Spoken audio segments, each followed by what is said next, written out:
Mister Nihan Rezwan. Office থেকে ফিরে নিজের রুমের দিকে যাচ্ছিল নিহান। অচেনা আওয়াজে দাঁড়িয়ে পড়ল। ঘুরে তাকিয়ে ড্রয়িং রুমের সোফায় বসে থাকা ছেলেকে চিনতে পারল না নিহান। ব্রুকুসকে তাকিয়ে বলল, কে আপনি? আয়মান উঠে দাঁড়িয়ে দুহাত পকেটে গুজে বলল, চিনতে অসুবিধা হচ্ছে? হবারই কথা, এতগুলো বছর যে পেরিয়ে গেছে মাঝে। হেয়ালি না করে নিজের পরিচয় দিন। বলছি এত তাড়া কিসের? দেখতেই পাচ্ছেন অফিস থেকে ফিরেছি, এতটুকু কমন সেন্স নিশ্চয়ই আছে। অফিস থেকে ফিরে মানুষ ক্লান্তি অনুভব করে। কে আপনি, আর বাসায় ঢুকলেন কি করে? নিশান বাবা, এই নে তোর ফেভারিট পায়েস। নিহান নিজের মায়ের দিকে অবাক দৃষ্টিতে তাকিয়ে বলল, নিশান? আয়মান নিহানের মায়ের দিকে তাকিয়ে বলল, দুটো জিনিসই অপছন্দের তালিকায় চলে গেছে বড় মা। নিহান বার তাকালো আয়মানের দিকে। নিহান কিছুই বুঝতে পারছে না কি হচ্ছে এখানে। সব তার মাথার উপর দিয়ে যাচ্ছে। নিহানের মা আয়মানের কথার মাঝে বুঝতে না পেরে বলল, মানে?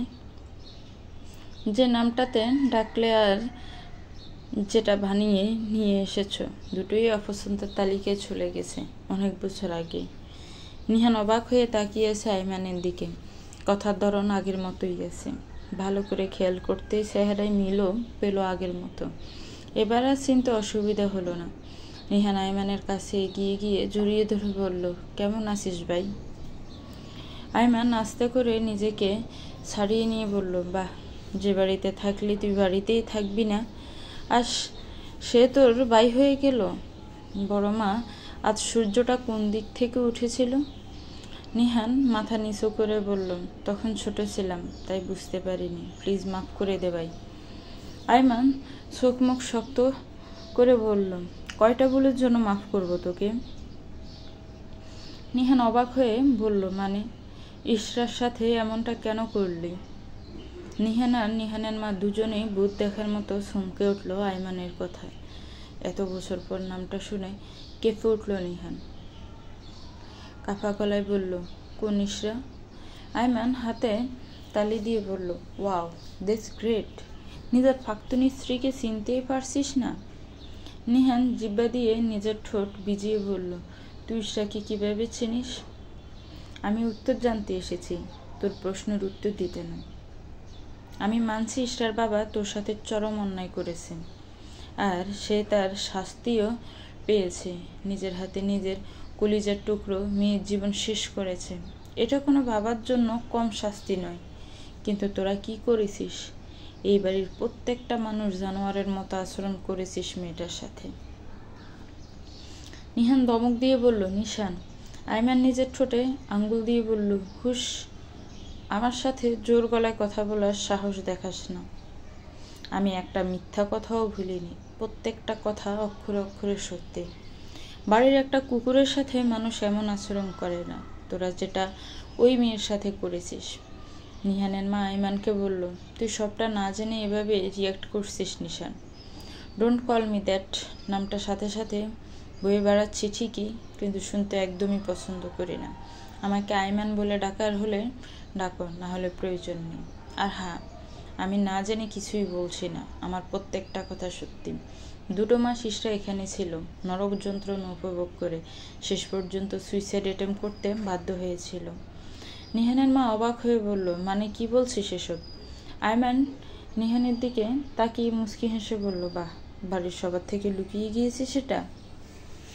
সেদিন সবাই বাড়ি ফেরার পর নিহান বলেছিল ইশরা তার ভাবে এসে নিয়ে গেছে। ইশরার রুমটাও নিজেই পরিষ্কার করে ফেলেছিল। বাড়ির কেউ ইশরার সুইসাইডের ব্যাপারে কিছুই জানে না। নিহানের মা নিহানের সামনে দাঁড়িয়ে বলল, নিহান। নিহান মাথা নিচু করে দাঁড়িয়ে আছে, কিছু বলার মতো ভাষা সে খুঁজে পাচ্ছে না এই মুহূর্তে। নিহানের মা উত্তর না পেয়ে বুঝে নিলেন আয়মানের কথা সত্যি। সজোরে থাপ্পড় বসিয়ে দিল নিহানের গালে, তবু মুখ তুলে তাকায়নি নিহান। আয়মান কঠিন গলায় বলল, ইশরার বাবা নিজের ভুলের মাসুল দিতে তোর জীবন থেকে তার মেয়েকে সরিয়ে নিয়েছিল। তোকে কথাও দিয়েছিল আর কখনো ইশরার মুখে তোকে দেখাবে না। তাহলে কেন তাকে বড় অফিসে সবার সামনে অপমান করেছিলি তুই? সে ধাক্কা সামলাতে না পেরে সেদিন রাতে হার্ট অ্যাটাকে মারা গেছে সে। এবার নিহান মুখ তুলে তাকালো আইমানের দিকে। তার চোখে মুখে বিস্ময়, যেন প্রথম শুনলে এই কথা।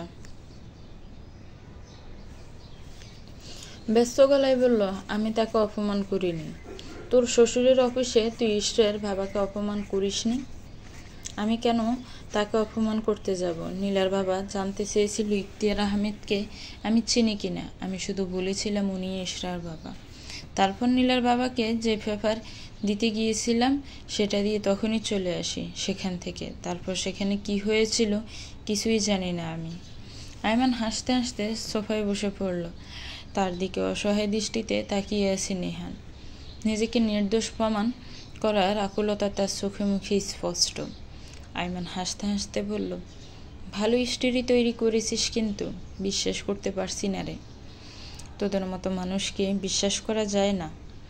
বিশ্বাস কর নিশান, সেদিন আমার কোনো ভুল ছিল না। হ্যাঁ, আমি এটা স্বীকার করছি, ইশরার বাবা আমার সাথে যে অন্যায় করেছে আমি ইশরার সাথে তার থেকে কিছু কম করিনি।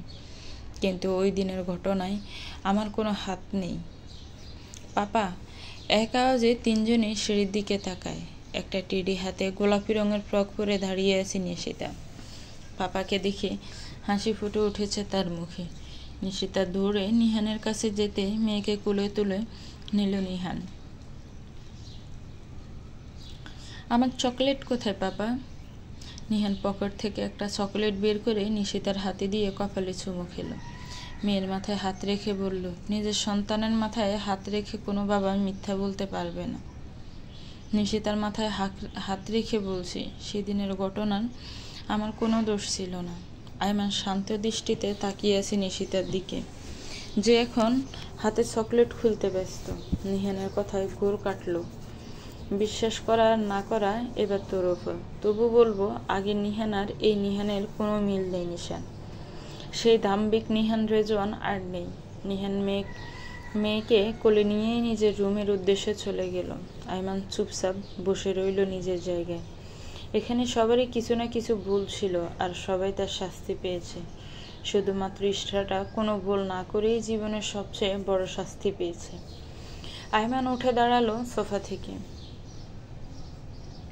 নিহানের মা বলল, তোর বাবা মা আসা পর্যন্ত একটু ওয়েট কর। আইমান তাচ্ছিল্যের হাসি দিয়ে বলল, তারা যেমন ভুলে গেছে তাদের একটা ছেলে আছে, আমিও তেমন ভুলে গেছি আমারও বাবা মা আছে। আইমান এক পা এগোতেই নিহানের মা আবার বলল, ইশরাকে কিভাবে চিনিস? ভালোবাসি আমি ওকে, আর খুব তাড়াতাড়ি বিয়েও করব। তবে চিন্তা করো না, এই বাড়ির বউ করে আনবো না, কারণ আমি নিজেই এই বাড়ির ছেলে হতে পারিনি। সেখানে আমার স্ত্রীকে এই বাড়ির বউ করার প্রশ্নই আসে না। আইমান আর এক মুহূর্ত না দাঁড়িয়ে বের হয়ে গেল বাসা থেকে। নিহানের মা বিস্ফোরিত চোখে তাকিয়ে আছে আইমানের যাওয়ার পথে। ভাগ্য কাকে কখন কোথায় নিয়ে দাঁড় করায় কারো বোঝার উপায় নেই। আর শরীরটা ভালো লাগছিল না ইশরার। লাঞ্চের সময় বাসায় চলে যাওয়ার সিদ্ধান্ত নেয়। হসপিটাল থেকে বের হতেই আইমানের সামনে পড়ে। সেদিন থাপ্পড় দেওয়ার জন্য মনে মনে অনুতপ্ত ইশরা, তবু মুখে সেটা প্রকাশ করল না। শক্ত গলায় বলল, আপনি এখানে কি করছেন? তোমার কাছেই যাচ্ছিলাম, তাই এখানে দেখা হয়ে গেল। আমার কাছে কেন যাচ্ছিলেন? আপনাকে সেদিন বলেছি তো আমার সামনে আর কখনো আসবেন না। তুমি বললেই আমি শুনবো, সেটা কি একবারও বলেছি? আপনি দিন দিন নির্লজ্জের মতো কাজ করছেন, সেটা কি বুঝতে পারছেন আপনি? লজ্জা নারীর ভূষণ, পুরুষের নয়। আপনি সত্যি নির্লজ্জ একজন মানুষ। রাস্তা ছাড়েন, যেতে দিন আমাকে। তুমি এখন আমার সাথে যাবে। অসম্ভব, আমি আপনার সাথে কোথাও যাব না। তুমি যাবে, আর অবশ্যই যাবে। আপনি আমাকে জোর করবেন? ভালোর জন্য ছোটোখাটো জোর করলেই কিছু হয় না। ইশরা আবার কিছু বলার আগেই আইমান তার হাত ধরে টেনে গাড়িতে বসিয়ে দিল। ইশরা ছাড়ানোর চেষ্টা করেও পারল না। আইমান তাড়াতাড়ি গাড়িতে উঠে চালাতে শুরু করলো। কোথায় নিয়ে যাচ্ছেন আমাকে? এখনই নামিয়ে দিন, আমি বাড়ি যাব। স্কুলের বাচ্চার মতো বাড়ি যাব করো না তো। আপনি নামিয়ে দিবেন কি না বলেন? না দিলে কি করবে তুমি? চলন্ত গাড়ি থেকে লাফ দিব। চেষ্টা করে দেখতে পারো, নো প্রবলেম। ইশরা গাড়ির দরজা খুলতে গেলে আইমান শক্ত করে হাত আঁকড়ে ধরল। ইশরা যত ছাড়ানোর চেষ্টা করছে, আইমান হাতের বাঁধন তত শক্ত করছে। আহ, লাগছে, হাত ছাড়ুন আমার। ইশরার কথা শুনতে আইমান হাত ছেড়ে দিল আর গাড়ি সাইড করে পার্ক করলো। ইশরার হাত আলতো করে ধরে বলল, দেখি কোথায় লেগেছে। ইশরার হাতে আইমানের হাতে দাগ বসে গেছে। আইমান ব্যস্ত গলায় বলল, সরি, তুমি তো পাখির মতো ছটফট করছিলে, তাই শক্ত করে ধরতে হয়েছে। ইশরা আইমানের কথা সম্পূর্ণ উপেক্ষা করে বলল, দয়া করে আমাকে বাসায় যেতে দিন। আইমান গাড়ি স্টার্ট দিয়ে বলল, তোমার সাথে আমার কিছু কথা আছে, সেগুলো বলে আমি নিজে তোমাকে বাসায় পৌঁছে দিব। ইশরা আর কিছু না বলে চুপচাপ বসে রইল। আইমান একটা কফি শপের সামনে গাড়ি থামালো। দুজনে মুখোমুখি হয়ে বসে পড়ল। আইমান দুটো কফি অর্ডার করে দিল। এবার বল, তোমার সমস্যা কোথায়? ইশরা থতমত খেয়ে বলল, কিসের সমস্যা? আমাকে মেনে নিতে তোমার সমস্যা কোথায়? আমি দেখতে খারাপ? আমার প্রফেশনাল লাইফ খারাপ? আমি তোমার যোগ্য নই? নাকি আমি রেজওয়ান পরিবারের ছেলে, এটাই আমার অন্যায়? শেষের কথাটা শুনে ইশরার চোখ মুখ শক্ত হয়ে গেল। সেটা চোখ এড়ালো না আইমানের। তার মানে আমি রেজওয়ান পরিবারের ছেলে, এটাই আমার দোষ? কিন্তু ইশরা, এখানে আমার দোষটা কোথায়? একটু বুঝিয়ে বলবে? তোমার সাথে আমার কথিত পরিবার যা করেছে সেটা অন্যায়, আমি সেটা অস্বীকার করছি না, কিন্তু তুমিও কি তাদের মতোই করছো না? তোমার বাবার অন্যায়ের শাস্তি যেমন আমার পরিবার তোমাকে দিয়েছিল, একইভাবে আমার পরিবারের অন্যায়ের শাস্তি তুমি আমাকে দিচ্ছ। ইশরা এবার তাকালো আইমানের দিকে। আইমান কি সত্যি ভুল কিছু বলেছে? আইমান দীর্ঘশ্বাস ছেড়ে বলল, প্রত্যেকটা মানুষ আলাদা আলাদা হয় আর তাদের চিন্তা ভাবনাও আলাদা হয়। আমি রেজওয়ান পরিবারের ছেলে হলেও সেই পরিবারের পরিবেশে বড় হইনি, তাই তাদের সাথে আমাকে গুলিয়ে ফেলো না। ইশরা ভাবনার পড়ে গেছে আইমানের কথায়। আইমান তো একটা কথাও ভুল বলেনি। আইমান দীর্ঘশ্বাস ছেড়ে বলল, তোমাকে 15 দিন সময় দিলাম।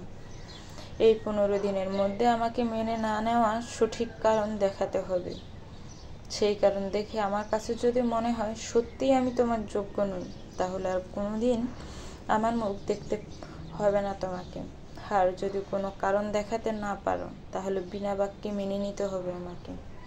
মনে রেখো, এত সহজে ছেড়ে দেওয়ার মানুষ এই আইমান নয়। লাঞ্চ করে নাও, তারপর বাসায় পৌঁছে দিব। ইশরা ভেঙে ভেঙে বলল, না, আমি এখনই বাসায় যাব। আমার শরীর খারাপ লাগছে। জীবনের কোনো সিদ্ধান্তে তোমাকে জোর করব না আমি, তবে প্রত্যেকটা না বাক্যের উপযুক্ত কারণ দেখাতে হবে আমাকে। চলো, বাসায় পৌঁছে দিচ্ছি। গাড়িতে আর কোনো কথা হলো না। ইশরা বাসার ঠিকানা না বলতে আইমান ঠিক তার বাসার সামনে এসে গাড়ি থামালো। ইশরা অবাক হয়ে তাকিয়েছে তার দিকে। অবাক হওয়ার কিছু নেই, আগেই বলেছি তোমার সম্পূর্ণ বায়োডাটা আমার কাছে আছে। ইশরা নিজের বিস্ময় কাটিয়ে উঠে গাড়ি থেকে নেমে গেটের ভিতরে চলে গেল। আইমানকে একটা ধন্যবাদ কিংবা বাসায় যাওয়ার কথাও বলল না।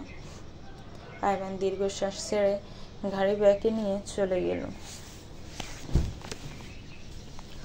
সকালবেলা ব্রেকফাস্ট করতে নিচে নামতে সোফায় নীলার বাবাকে দেখে থমকে দাঁড়ালো নিহান। কপাল কুঁচকে গেল তার। মেয়ের হাতটা আরো শক্ত করে ধরল। নিশিতাকে ডাইনিং টেবিলে বসিয়ে দিয়ে ড্রয়িং রুমে চলে গেল। নীলার বাবার সামনে গিয়ে দাঁড়াতে এসে উঠে দাঁড়ালো সোফা থেকে। নিহান গম্ভীর গলায় বলল, আপনি এত সকালে এখানে কি করছেন? নীলার বাবা নিহানের সামনে হাত জোর করে বলল, বাবা মার মেয়েটাকে ফিরিয়ে নাও দয়া করে। নিহানের রাগ তরতর করে মাথায় উঠে গেল। পেয়েছি কি এরা? বাবা মেয়ে যখন প্রয়োজন ছিল তখন ছেড়ে চলে গিয়েছিল, আর এখন ফিরে আসতে চাইছে। জীবনটা কি তাদের কাছে ছেলে খেলা? রাগে নিজের মুষ্টিবদ্ধ করে নিল নিহান। মনে মনে নিজেকে প্রস্তুত করে নিল নীলার বাবাকে কিছু কথা বলার জন্য। নিহান কর্কশ গলায় বলল, জীবনটা কি ছেলে খেলা মনে হয় আপনাদের কাছে? নীলার বাবা মাথা নিচু করে বলল, এভাবে বলো না বাবা, আমার মেয়েটা খুব কষ্ট পাচ্ছে। নিহান কঠিন গলায় বলল, আপনার এত বড় মেয়ে কষ্ট পাচ্ছে বলে আপনার কষ্ট হচ্ছে। আমার দুধের বাচ্চা মেয়েটা যখন তার মায়ের জন্য কান্না করতে করতে অসুস্থ হয়ে যেত, আমার কষ্ট হতো না তখন? মা ডাক শেখার পর থেকে যতবার মা ডাকতো, আমার কষ্ট হতো না আমার মেয়ের জন্য? অসুস্থ হয়ে যখন একটু মায়ের স্পর্শ খুঁজতো, আমার কষ্ট হতো না তখন? নীলা নিজের ভুল বুঝতে পেরেছে। নিহান কঠিন গলায় বলল, আমিও নিজের ভুল বুঝতে পেরেছি মিস্টার মির্জা, ফিরিয়ে নাও আমার মেয়েটাকে। নিবিড় তাচ্ছিল্যের হাসি দিয়ে বলল, ফেলে দেওয়া থুতু কাউকে মুখে নিতে দেখেছেন কখনো? নীলার বাবা চমকে তাকালো নিহানের দিকে। তার বোঝা হয়ে গেছে নিহান আর কখনো নীলাকে মেনে নিবে না। তখন বলল, নিশিতার কথা ভেবে হলেও। নিহান ডাইনিং টেবিলে মেয়ের দিকে তাকিয়ে বলল, নিশিতা মাকে ছাড়া বাঁচতে শিখে নিয়েছে। নিহান নিশিতাকে ডেকে বলল, নিশিতা এদিকে এসো একবার। নিশিতা আসছি ফাফা বলে দৌড়ে নিহানের কাছে চলে এলো। নিহান নিচু হয়ে মেয়ের কপালে সুমে এঁকে দিল। এই ভদ্রলোককে একটু বলো তো তোমার পাপাকে। নিশিতা নীলার ফাফার দিকে একবার তাকিয়ে আবার নিহানের দিকে তাকালো, খিলখিলিয়ে হেসে বলল, তুমি? নিহান সিরিয়াস হয়ে বলল, এবার বলো তোমার মাম্মাকে। নিশিতা এবার নিহানকে জড়িয়ে ধরে বলল, আমার পাপাও তুমি, আমার মাম্মামও তুমি। নিহান নিশিতাকে জড়িয়ে ধরেই তাকালো নীলার ভাবার দিকে। তারপর নিশিতাকে নিজের থেকে ছাড়িয়ে হাত দিয়ে চুল ঠিক করে দিয়ে বলল, এবার তুমি তোমার দাদির কাছে যাও। নিশিতা ছুটে চলে গেল ডাইনিং টেবিলে নিহানের মায়ের কাছে। নিহান উঠে দাঁড়িয়ে বলল, পেয়ে গেছেন উত্তর? আজ যে মা জন্মের আগে নিজের গর্বের ছোট প্রাণটা মেরে ফেলতে চায়, সে কেমন মা হবে কারো বুঝার বাকি থাকে না। আমার মেয়ের এমন মায়ের কোনো প্রয়োজন নেই। নীলার বাবা মাথা নিচু করে ফেলল নিহানের কথায়। নিহান কঠিন গলায় বলল, আর কখনো আমার ভাই আমার মেয়ের জীবনে যেন আপনাদের ছায়াও না পড়ে। নীলার বাবা মাথা নিচু করে বের হতে গেলে নিহান বলল, দাঁড়ান। নীলার বাবা ভাবল হয়তো একটু আশার আলো, এটা কিন্তু তার ধারণা ভুল। নিহান গম্ভীর গলায় বলল, আমি জানি না স্টার বাবার সাথে আপনি অফিসে সেদিন কি করেছিলেন, যার জন্য তিনি হার্ট অ্যাটাক করে মারা গেছেন। স্টার পরিবার সেদিনের জন্য আমাকেই দোষী মনে করছে। নিজের ফাফ কিছুটা কমানোর ইচ্ছে থাকলে তাদের কাছে সত্যিটা বলে দিবেন। এবার আপনি আসতে পারেন। নীলার বাবা চলে গেলে নিহান মনে মনে বলে উঠল, একটা নিষ্পাপ বাচ্চার কান্না কখনো বৃথা যেতে পারে না। তার প্রতিটা চোখের ফানির মূল্য তোমাকে দিতে হবে নীলা, অবশ্যই দিতে হবে। পাপা আমাদের লেট হচ্ছে তো। হ্যাঁ আসছি মা। সকালে ঘুম থেকে উঠে কেবল ড্রয়িং রুমে বসেছি ইশরা, তখনই কলিং বেল বেজে উঠল। ইশরা ভাবল পত্রিকা এসেছে। সারা রাত আইমানের কথা মাথায় গুড় করেছে, ঘুম ভালো হয়নি। মাকে কড়া একটা চা দিতে বলে মেইন ডোর খুলল পত্রিকার আশায়। চোখে ঘুম ঘুম যা ভাবছিল এক মুহূর্তে কেটে গেল দরজা খুলে। হ্যাঁ পত্রিকা এসেছে, তবে সাথে বড় একটা গোলাপের তোড়া। হাতে নিয়ে দেখলো একটা চিরকুট আছে সাথে। আজ তোমার 15 দিনের প্রথম দিন, একটা সুন্দর দিনের শুভকামনা। ইশরার বুঝতে বাকি রইল না এটা আইমানের কাজ। ইশরা হাসবে, কাঁদবে নাকি রাগ করবে বুঝতে পারছে না। এমনই ওই আইমান তার মাথা ছড়ে লাফাচ্ছে, আবার আরো ভালো করে মনে করিয়ে দিল। ইশরা দরজা বন্ধ করে ঘুরতে ইমনের সামনে পড়ল। ইমান ছু মেরে ফুলের তোড়া হাতে নিয়ে বলল, তোকে এটা কে দিল আপু? ইশরা নিতে চাইলে ইমন ঘুরে দাঁড়িয়ে চিরকুট পরে ফেলে, আবার বলল, কিসের 15 দিন আপু? ইশরা জোর করে ইমনের হাতে থেকে ফুলের তোড়াটা নিয়ে বলল, তোর এসবই কি কাজ? নিজের কাজে মন দে। ইমন চেঁচিয়ে বলল, মা দেখে যাও, কে যেন তোমার মেয়েকে ফুল পাঠিয়েছে। পারভিন বেগম ইমনের কথা বুঝতে না পেরে বলল, আগে হাত মুখ ধুয়ে আয়, তারপর ব্রেকফাস্ট দিচ্ছি। ইমন আবারও বলতে যাবে, তার আগে ইশরা বলল, পরীক্ষার পর নাকি তুই কোথায় যাবি বন্ধুদের সাথে? মাকে বলে দিলে আমি 1 টাকাও দিব না তোকে।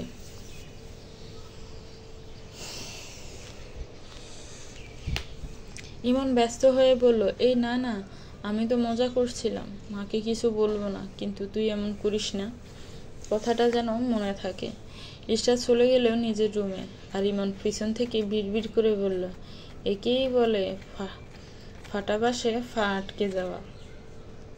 ইশরা রুমে গিয়ে ফুলের উপর আলতো করে হাত বোলালো। জীবনের প্রথম তাকে কেউ ফুল দিল, অজানা কারণে ভালো লাগছে ইশরার।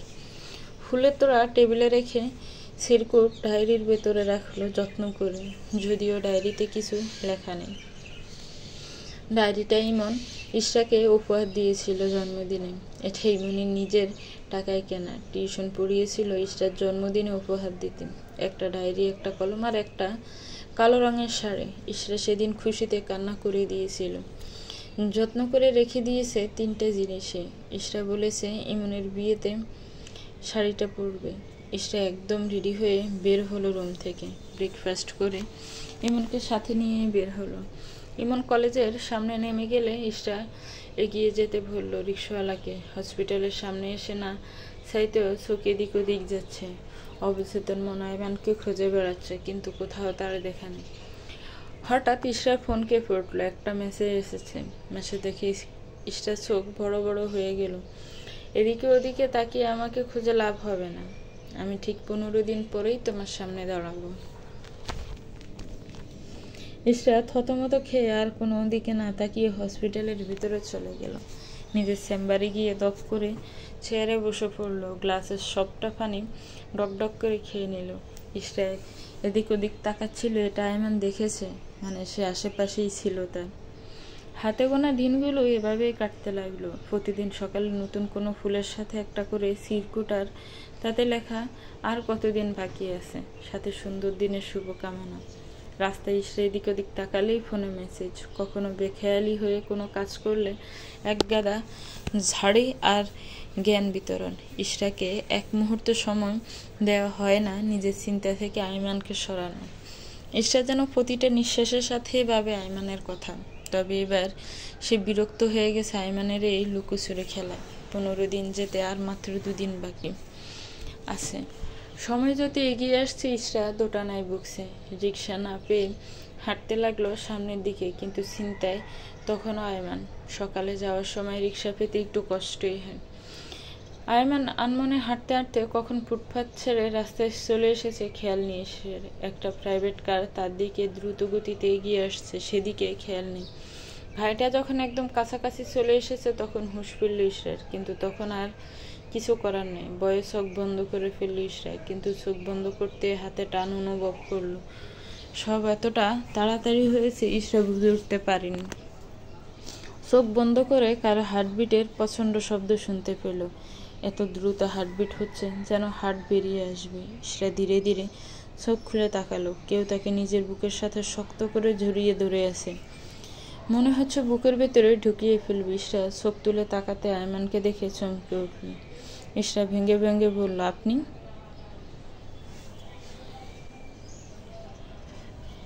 আইমান কিছু না বলে রাগী চোখে তাকালো ইশরার দিকে। রাগে থর থর করে কাঁপছে আইমান। ইশরার থেকে দৃষ্টি সরিয়ে গাড়িটার দিকে তাকালো। সামনে ল্যাম্পপোস্ট আঘাত করেছে সেটা, আর সেখানে মোটামুটি মানুষের ভিড় হয়ে গেছে।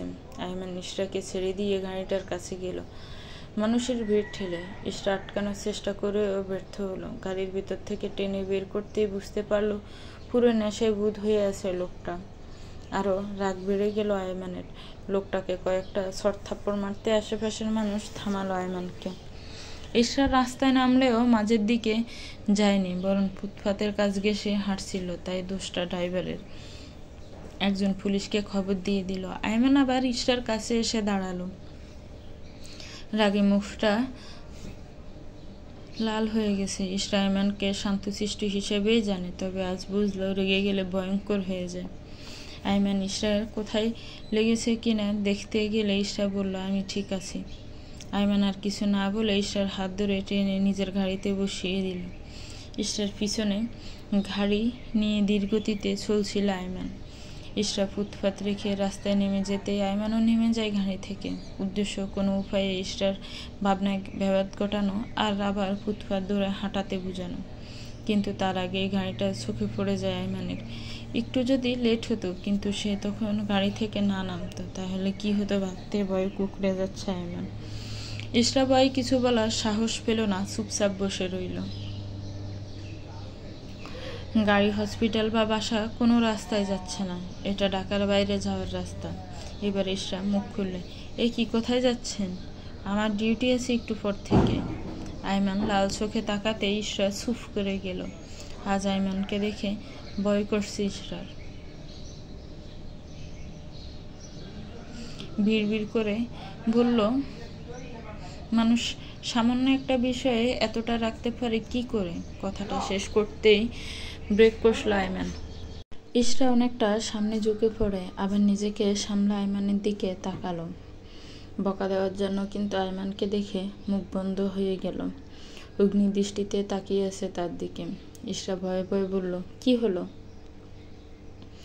আইমান রেগে ইশরা বাহু চেপে ধরে বলল, এটা তোমার কাছে সামান্য বিষয় মনে হচ্ছে? আমি ঠিক সময়ে না এলেও ওই গাড়ির যে গতি ছিল তাতে তোমার হাড়গোড় খুঁজে পাওয়া যেত না। ইশরা মুচকি হেসে বলল, জন্ম মৃত্যু বিয়ে, 3 বিধাতা নিয়ে যার ভাগ্যে যা আছে সেটা হবে। আইমান ইশরাকে এক ঝটকায় ছেড়ে দিয়ে বলল, তাই বলে কেউ বলেনি নিজের জীবন নিয়ে হেলাফেলা করতে, কেউ বলেনি খামখেয়ালি মতো রাস্তায় চলতে। যদি দেখে শুনে রাস্তা চলতে না পারো তাহলে রাস্তায় বের হবে না তুমি। একবার ভেবে দেখেছ এখন তোমার কিছু হয়ে গেলে কি হতো? আমার কথা না হয় নাই ভাবলে, নিজের মা আর ভাইয়ের কথা তো ভাববে। রাগী চোখ দুটো এবার পানিতে টলমল করছে। চোখ মুখে প্রিয় মানুষকে হারানোর ভয় স্পষ্ট। ইশরার বুঝতে দেরি হলো না আইমান তাকে কতটা ভালোবাসে। আইমান নিজের চোখের পানি লুকানোর জন্য অন্যদিকে তাকিয়ে রইল, কিন্তু ইশরা চোখ ফাঁকি দিতে পারল না। ইশরা আলতোভাবে আইমানের হাতটা ধরতে আইমান চমকে তাকালো ইশরার দিকে। আইমানের চোখে তখনও পানি। ইশরা নিজের হাতে মুছে দিল সেই পানি। আবেগময় গলায় বলল, এতটা ভালোবাসেন? আইমান অভিমানে মুখ ফিরিয়ে নিয়ে বলল, আমার ভালোবাসার মূল্য আছে কারো কাছে? ইশরা কিছু না বলে আইমানের দিকে তাকিয়ে চোখের পানি ছেড়ে দিল। পৃথিবীতে সবাই ভালোবাসার কাঙ্গাল। কে না চায় তার জন্য কেউ ভাবুক, তার একটু কষ্ট, কেউ ব্যথিত হোক, কেউ তাকে ভালোবেসে পাগলামি করুক। রক্ত মাংস গড়া প্রতিটা মানুষ ভালোবাসা চায়। ইশরা তো তাদের থেকে ব্যতিক্রম নয়। তাই আইমানের ভালোবাসা তার পাথরের মতো মনও গুলিয়ে ফেলেছে। অতীতটা বিষাক্ত, তাই বলে কি ভবিষ্যৎটাও বিষাক্ত হবে? ইশরা একবার সুযোগ দিতে চায় আইমানকে, নিজের মনকে আর নিজেকে। আর আইমানের শর্ত অনুযায়ী আইমানকে রিজেক্ট করার সঠিক কোনো কারণ উপায় খুঁজে পায়নি ইশরা। কি বলে আইমানকে রিজেক্ট করবে সে? আইমান ইশরার চোখে পানি দেখে ব্যস্ত হয়ে বলল, আরে আরে তুমি কাঁদছ কেন? আমি তো মজা করেছি একটু।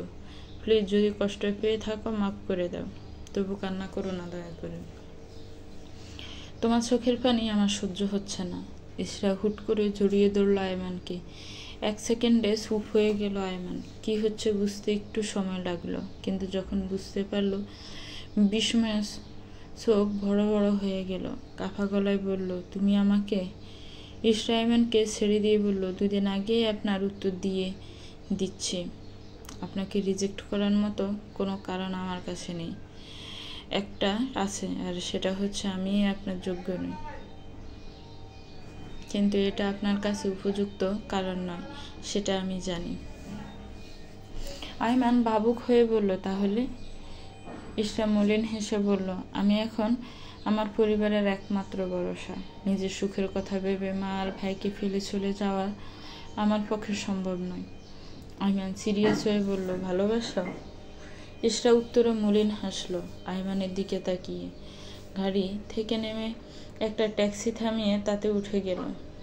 ট্যাক্সি চলতে শুরু করলে একবার পেছনে ফিরে তাকিয়ে আইমানকে রহস্যময় হাসতে দেখল, যে হাসির মানে বুঝতে পারল না ইশরা। চেয়ারে হেলান দিয়ে চোখ বন্ধ করে বসে আছে ইশরা। অপারেশন থিয়েটার থেকে কেবলই বেরিয়ে ফ্রেশ হয়ে চেয়ারে এসে বসলো। মাত্র 7 বছরের একটা বাচ্চার অপারেশন ছিল, কিন্তু অপারেশনের মাঝে মারা গেছে বাচ্চাটা। যদিও ইশরা অপারেশন করেনি, সে শুধু সাথে ছিল, তবুও খুব খারাপ লাগছে তার। বাচ্চাটা জীবনের মানে ভুজার আগে পৃথিবী থেকে বিদায় নিল। নিয়তি খুব নিষ্ঠুর। বাচ্চাটা তার মায়ের কান্না এখনও বাসছে ইশরার কানে। ফোনের শব্দে বিরক্ত হয়ে তাকালো ইশরা। স্ক্রিনে তাকিয়ে মায়ের নাম্বার দেখে রিসিভ করে বলল, আসসালামু আলাইকুম আম্মু। কি হয়েছে, কোনো সমস্যা? পারভিন বেগম গলা পরিষ্কার করে বলল, তুই একটু তাড়াতাড়ি বাসায় চলে আয়। ইশরা চিন্তিত হয়ে বলল, কি হয়েছে মা? ইমন ঠিক আছে তো? আরে ব্যস্ত হওয়ার মতো কিছু না, সবাই ঠিক আছে, একটু প্রয়োজন আছে তাই বললাম তাড়াতাড়ি চলে আয়।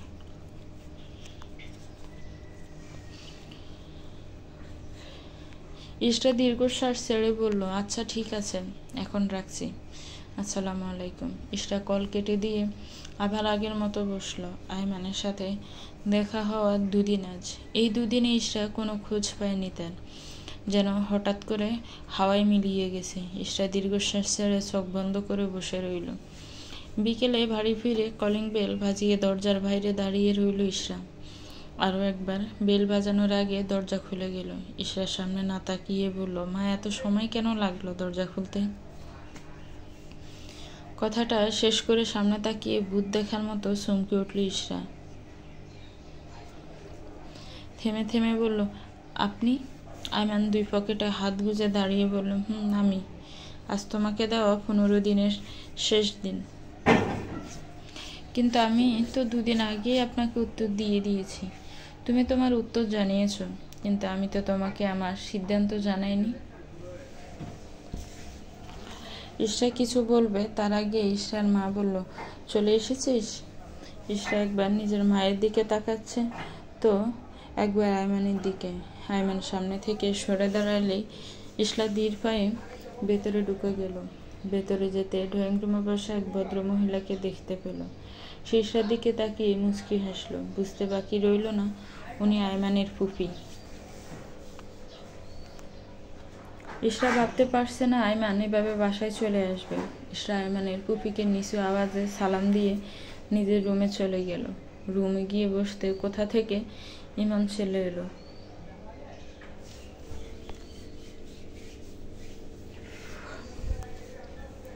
আপু, আজকে আমি খুব খুশি। ইশরা ইমনের দিকে না তাকিয়ে বলল, কেন?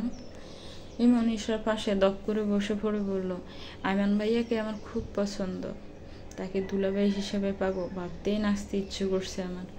ইশরা কিছু না বলে তাকিয়ে রইল ইমনের দিকে। পারভিন বেগম ইমনকে ডাকতে এসে বের হয়ে গেল।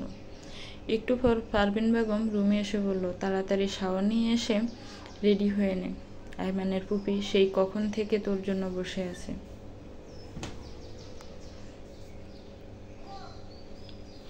ইশরা অবাক হয়ে বলল, মা তোমার কি মাথা খারাপ হয়ে গেছে? পারভিন বেগম ভ্রু কুঁচকে বলল, মাথা কেন খারাপ হবে? তাহলে ওনারা কেন এসেছেন এখানে? আয়মান আর তুই একে অপরকে ভালোবাসিস। আয়মানের ফুফি চাইছি বিয়েটা হয়ে যাক, সেসব নিয়ে কথা বলতেই তো এসেছে। মায়ের কথা শুনে ইশরার মাথায় যেন আকাশ ভেঙে পড়ল। ইশরা নিজেকে সামলে বলল, আমরা একে অপরকে ভালোবাসি এটা তোমাকে কে বলল?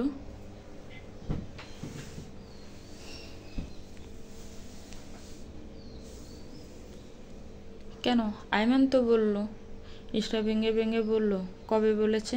2 দিন আগেই তো এসেছিল, তুই হসপিটালে চলে যাওয়ার পর। তুই নাকি বলে উঠতে পারছিলি না, তাই আয়মান বলে গেছে। ইশরার মাথায় যেন আকাশ ভেঙে পড়ল। এবার ভালো করে বুঝতে পারছে সেদিন আয়মানের রহস্যময় হাসির পিছনের রহস্য। ইশরা এটা কল্পনাও করতে পারেনি। পারভিন বেগম ইশরার মাথায় হাত রেখে বলল, ছেলেটা খুব ভালো রে মা, তুই ওকে বকিস না। আমাকে বলেছে আন্টি আমি এসেছিলাম এটা ইস্যুকে বলবেন না, তাহলে আমার সাথে রাগ করবে। আর এটাও বলেছে তুই নাকি আমার আর ইমনের কথা চিন্তা করে বিয়ে করতে রাজি হতে চাইছিস না। তুই আমাদের নিয়ে চিন্তা করিস না। আয়মান কথা দিয়েছি তুই এখন যেমন আমাদের দেখাশোনা করিস, বিয়ের পর শুধু তুই একা না, আয়মানও আমার আরেক ছেলের মতো আমাদের পাশে দাঁড়াবে। তোর আর আমাদের মাঝে কোনো বাধা হবে না। ইশরা অবাক হয়ে তাকিয়ে আছে মায়ের দিকে। আয়মান তার আড়ালে এত কিছু করে ফেলেছে আর সে কিছুই টেরই পায়নি। ইশরা গড়িয়ে যাওয়া চোখের পানিটা মুছে দিয়ে নিয়ে বলল, এত কিছু বলেছে যখন, তাহলে নিশ্চয় এটাও বলেছে নিহান রেজওয়ানের বায়সে। পারভিন বেগম দীর্ঘশ্বাস ছেড়ে পাশে বসে বলল, এটাও বলেছে। তবে তুই ভালো থাকলেই আমি খুশি। ভালো থাকার কারণটা কে হলো সেটা দেখতে চাই না, শুধু এটা বলবো তুই একদম খাঁটি সোনা খুঁজে পেয়েছিস। ইশরা মায়ের দিকে তাকিয়ে বলল, একদিনের পরিচয় এতটা আত্মবিশ্বাসের সাথে কি করে বলছো? একই রক্ত বইছে তাদের শরীরে। পারভিন বেগম বলল, এক মায়ের পেটে জন্ম নিয়ে এক ভাই হয় পুলিশ, তো আরেক ভাই খনি, এক ভাই হয় আলেম, আবার অন্যজন মসজিদের ধারে কাছে ঘেসে না। যেখানে এক মায়ের পেটের সব সন্তান একরকম হয় না, সেখানে এক পরিবারের ছেলে একরকম হবে, এটা কেন ভাববো আমি? আমার বিশ্বাস আয়মান তোকে সুখেই রাখবে। তোর বাবা তো তোকে সুখী দেখে যেতে পারলো না, আল্লাহ হয়তো আমার ভাগ্যে সেটা রেখেছে। পারভিন বেগম বের হয়ে গেল রুম থেকে। ইশরা দোটানায় বুকছে। কোন দিকে যাবে এখন? আয়মান অনেকটা এগিয়ে এসেছে, এখন ইশরার পক্ষে পিছিয়ে যাওয়াটা কঠিন হয়ে দাঁড়িয়েছে। আবার এগিয়ে যেতে ভয় হচ্ছে, মা আর ভাইয়ের কথা ভেবে। দরজা ঠকঠক আওয়াজ পেয়ে সেদিকে তাকালো ইশরা। হেলান দিয়ে দাঁড়িয়ে আছে আয়মান, আর ঠোঁটে তার বাঁকা হাসি। ইশরা কিছুটা রেগে বলল, আমি কখন বললাম আপনাকে ভালোবাসি আমি? আয়মান সোজা হয় নিজের শার্টটা টেনে ঠিক করে ইশরার দিকে এগিয়ে গেল। ইশরা আয়মানকে দেখে উঠে দাঁড়িয়েছে, আর আয়মান ইশরাকে পাশ কাটিয়ে বেডে বসে পড়ল, পায়ের উপর পা তুলে। বেশ আয়েশ করে বসে বলল, ভালো না বাসলে ওভাবে জড়িয়ে ধরার মেয়ে নও তুমি, এতটুকু তোমাকে আমি চিনেছি।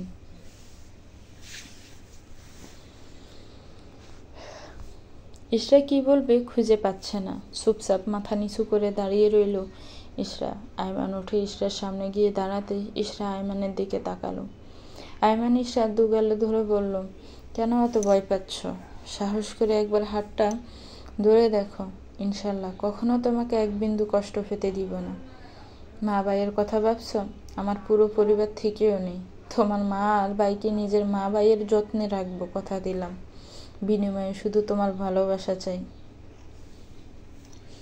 ইশরা কি হলো সে নিজেও জানে না। আয়মানের চোখে ভরসা খুঁজে পেল, নিজের জন্য ভালোবাসা খুঁজে পেল। চোখ বন্ধ করে বলল, আমি রাজি। আয়মানের ঠোঁটের কোণে মুচকি হাসি ফুটে উঠল। সে পেরেছে ভালোবাসা দিয়ে ইশরাকে জয় করতে, জোর করে নয়। চারদিকে সাদা কাশফুলের বাহার জানিয়ে দিচ্ছে শরৎ এসে গেছে। প্রকৃতি সেজেছে নতুন রঙে, নতুন রূপে। তবে রেজওয়ান পরিবারে নেমেছে শোকের ছায়া। আকরাম রেজওয়ান হসপিটালে ভর্তি, অবস্থা খুবই খারাপ। তিনি নিজের শেষ ইচ্ছে হিসেবে আয়মানের সাথে দেখা করতে চেয়েছেন। তাকে খবর দেওয়া হয়েছে, কে জানে অভিমানের পাহাড় ঠেলে আদৌ সে আসবে কিনা। 7 বছরের মেয়ের পাশে 1 বছরের ছেলেকে কোলে নিয়ে শাহজালাল আন্তর্জাতিক বিমানবন্দরে দাঁড়িয়ে আছি ইশরা। 5 বছর পর আবার নিজের দেশের মাটিতে পা রেখে আলাদা শান্তি লাগছে তার। আয়মান তাদের দাঁড় করিয়ে রেখে কোথায় চলে গেছে। আয়মানের সাথে বিয়ের পর পাসপোর্ট করতে যতটা সময় লেগেছিল, ততদিন বাংলাদেশে ছিল ইশরা। ইমনের এইচএসসি রেজাল্টের পর তাকে আর পারভিন বেগমকেও নিয়ে গিয়েছিল আয়মান। যদিও পারভিন বেগম যেতে চায়নি, কিন্তু তাকে বাংলাদেশে একা রাখতে রাজি হয়নি কেউ। বিয়ের 3 বছর পর ঘর আলো করে জন্ম হয় মেয়ে আইরাতের, কিন্তু তার 2 বছর পরেই ইশরা হারিয়ে ফেলে নিজের মাকে। পারভিন বেগম সবসময় বলতেন তাকে যেন গ্রামে ইখতিয়ার আহমেদের কবরের পাশে কবর দেওয়া হয়। সেবার মায়ের কথা রাখতে বাংলাদেশে আসা হয়েছিল, আজ আবার 5 বছর পর আসা হলো। তবু দুঃসংবাদ শুনে পুরনো কথা ভেবে দীর্ঘশ্বাস ছাড়ল ইশরা। ইমনও পড়াশোনা শেষ করে চাকরি নিয়ে ইউএস সেটেলড হয়ে গেছে, বিয়েও করেছে মাত্র 2 মাস আগে।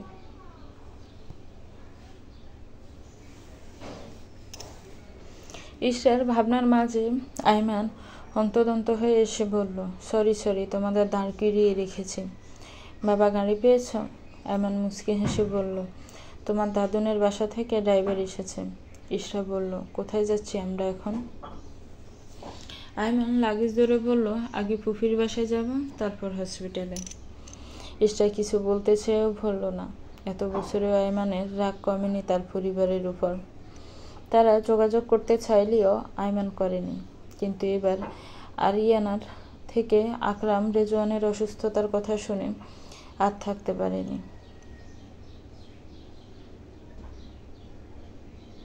আয়মান এক হাতে লাগেজ ধরে অন্য হাতে ছেলের দিকে এগিয়ে দিয়ে বলল, আয়াত বাবা, আমার কাছে এসো এবার, মায়ের হাত ব্যথা করছে।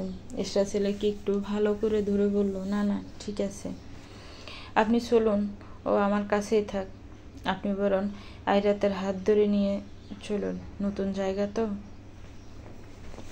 আয়মান কথা না বাড়িয়ে ইশরার কথা মতো কাজ করতে লাগলো। আগে আরিয়ানার বাসায় গিয়ে ফ্রেশ হয়ে তারপর হসপিটালের উদ্দেশ্যে বেরিয়ে গেল।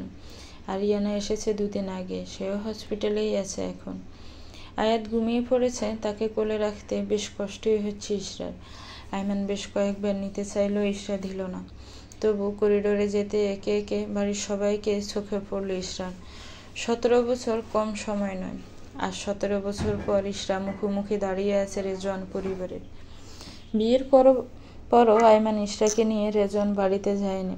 17 বছরে সব কিছু পরিবর্তন হয়ে গেছে। সেদিন ইশরা ছিল সদ্য 18 বছরে পা রাখা অসহায় একটা মেয়ে।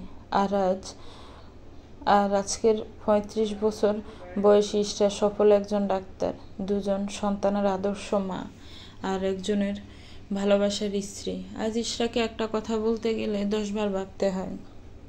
আয়মান তাকে আরও পড়ালেখা করিয়ে আজকের জায়গায় দাঁড় করিয়েছে। মিষ্টি একটা মেয়ে ইশরার সামনে দাঁড়িয়ে বলল, ছোট মা। ইশরা তাকালো মেয়েটার দিকে। নিহানের সাথে মেয়েটার চেহারায় মিল থাকলেও গায়ের রঙে একদমই নেই। ইশরা চিনতে না পেরে আয়মানের দিকে তাকালে আয়মান ইশারায় বুঝালো নিহানের মেয়ে। সেদিন নিশিতাকে দেখে মায়া জন্মেছিল আয়মানের মনে। নিশিতা একটু বড় হলে বাড়ির সবার মতো সেও চেষ্টা করেছিল আয়মানের সাথে যোগাযোগ করার। আয়মান এড়িয়ে যেতে পারেনি মেয়েটাকে, তবে শর্ত দিয়েছিল কাউকে জানানো যাবে না। আয়মানের কথা মেনে নেয় নিশিতা। ইশরাকেও কিছু জানায়নি আয়মান। সেটা ভেবে খানিকটা রাগ হলো ইশরার, তবে প্রকাশ করলো না। নিশিতা ইশরার কোল থেকে ঘুমন্ত আয়াতকে কোলে তুলে নিল। ইশরা আর আয়মান গেল আকরাম রেজওয়ানের সাথে দেখা করতে। আয়মান একটা চেয়ার টেনে বসলো আর ইশরা পাশে দাঁড়িয়ে রইল।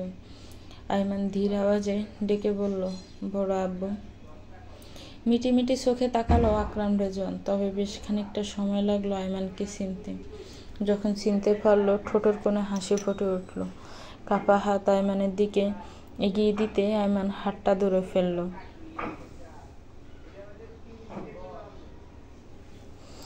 আকরাম রেজওয়ান কাপা গলায় বলল, আমাকে মাফ করে দে বাবা, তোর সাথে অনেক অন্যায় করে ফেলেছি আমি।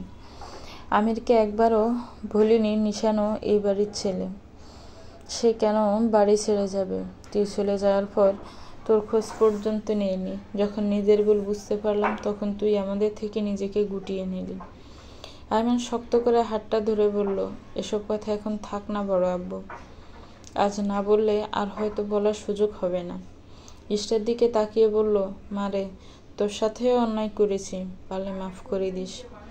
আকরাম রেজওয়ান নানা কথা বলতে লাগলেন। আয়মান আর ইশরা চুপচাপ শুনে যাচ্ছে। ইশরা নার্সের থেকে আকরাম রেজওয়ানের সব রিপোর্ট নিয়ে ভালো করে দেখল। ফুসফুসে ক্যান্সার হয়েছে, সব হাতের বাইরে চলে গেছে, আর কিছুই করার নেই।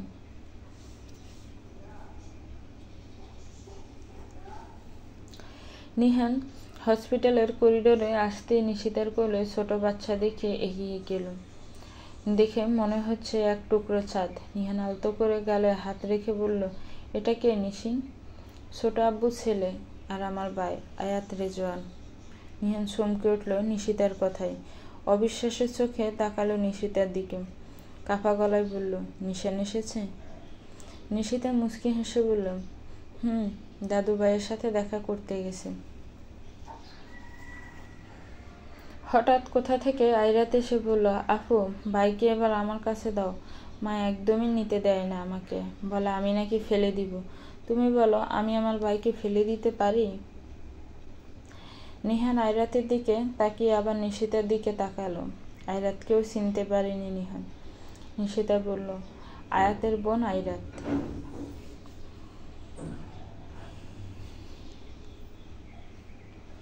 নিহান স্তব্ধ হয়ে গেল নিশিতার কথা শুনে। ড্যাব ড্যাব করে তাকিয়ে রইল আয়রাত আর আয়াতের দিকে। আয়রাতের গায়ের রং অনেকটা সাদা গোলাপি, আর আয়াতের গায়ের রং আয়মানের মতো উজ্জ্বল শ্যামবর্ণ। দেখতে দুজনেই অনেক কিউট। নিহানের বড্ড দেখতে ইচ্ছে করছে 18 বছর বয়সী সেই ইশরা আর আজকের নাম করা নিউরো সার্জন ইশরার মধ্যে তফাৎ কতটা। তার ফেলে দেওয়া পাথরটাকে নিশান কত সুন্দর করে একটা দামি ভাস্কর্য তৈরি করেছে। নিহানের চিন্তার মাঝে বের হয়ে এলো আয়মান আর ইশরা। গাঢ় সবুজ রঙের শাড়ি গায়ে জড়ানো এক রমণীকে দেখা যাচ্ছে আয়মানের পাশে, তবে মুখটা দেখার উপায় নেই, কারণ মুখে মাস্ক পরা। তারা বাইরে আসতেই বাড়ির সকলে একে একে কথা বলতে লাগলো আর ক্ষমা চাইতে লাগলো। আয়মানের বাবা মা ইশরার মাথায় হাত রেখে দোয়া করলো। নিজের নাতি নাতনি দুজনকেই কাছে টেনে নিল। দূরে দাঁড়িয়ে সবটা দেখতে লাগলো নিহান, যেন অদৃশ্য দেয়াল তাকে সামনে এগিয়ে যেতে বাধা দিচ্ছে। এতক্ষণে ইশরার চোখ গেল নিহানের দিকে। চুলে ফাঁক ধরেছে, বয়সের ছাপ পড়ে গেছে, বয়সের তুলনায় একটু বেশি বয়স্ক লাগছে। কি হলো, দাঁড়িয়ে রইলে কেন? নিহানের পাশে এসে দাঁড়ালো রমণীকে দেখে একটু চমকালো ইশরা। গায়ের রং হয়তো ইশরার থেকেও কালো হবে, তবে চেহারাটা মায়াবী। হ্যাঁ, নিহান আবার বিয়ে করেছে এক কালো আর বন্দা মহিলাকে, পরিবারের চাপে আর মেয়ের আবদার পূরণ করতে। তবে মিতা মেয়েটার ভালোবাসার কাছে হার মেনেছে নিহানও। এদিকে মিতা সবাইকে নিশিতার আপন মা ভাবে, আর নিশিতাও। মিতা অনেকটা টেনে সামনে নিয়ে গেল নিহানকে। ইশরা মাস্কের নিচে মুচকি হেসে বলল, আসসালামু আলাইকুম ভাইয়া। নিহান আরও একবার চমকে উঠল, তবে থতমত খেয়ে সালামের উত্তর নিল। ইশরা আরও কিছু কথা বলল নিহানের সাথে, তবে আয়মান এড়িয়েই গেল। ইশরার একটা জরুরি ফোন এলে সে একটু দূরে চলে গেল। কথা শেষ করে করতেই নিহানকে দেখে প্রথমে একটু চমকে গেলেও পরে নিজেকে সামলে নিল।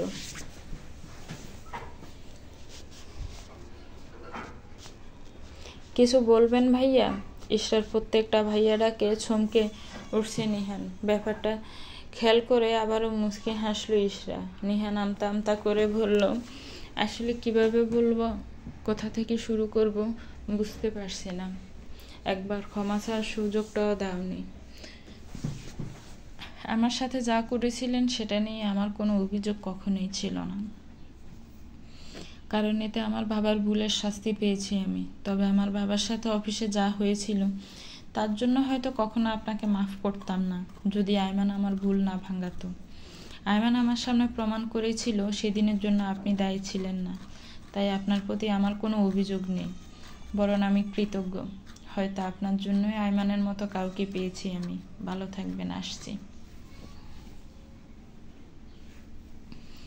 ইশরা না দাঁড়িয়ে চলে গেল, আর নিহান তার যাওয়ার পথে তাকিয়ে রইল। ইশরা আয়মান বাচ্চাদের নিয়ে বাসায় চলে গেল। বাচ্চারা প্রথম অনেকটা জার্নি করেছে, তাই ক্লান্ত হয়ে গেছে। ভোর রাতের দিকে হসপিটাল থেকে খবর এলো আকরাম রেজন আর বেঁচে নেই। শোকে ছায়া নেমে এলো পরিবারে। 17 বছর পর সে একই বাড়িতে ইশরা প্রবেশ করলো, তবে ভিন্ন পরিচয়ে। দাফন হয়ে গেলে মানুষের আনাগোনা কমে এলো। আমির রেজন ভেঙে পড়েছে ভাইকে হারিয়ে। নিহানের মায়ের অবস্থা খুব একটা ভালো নয়। ইশরা তাদের দেখাশোনা করছেন।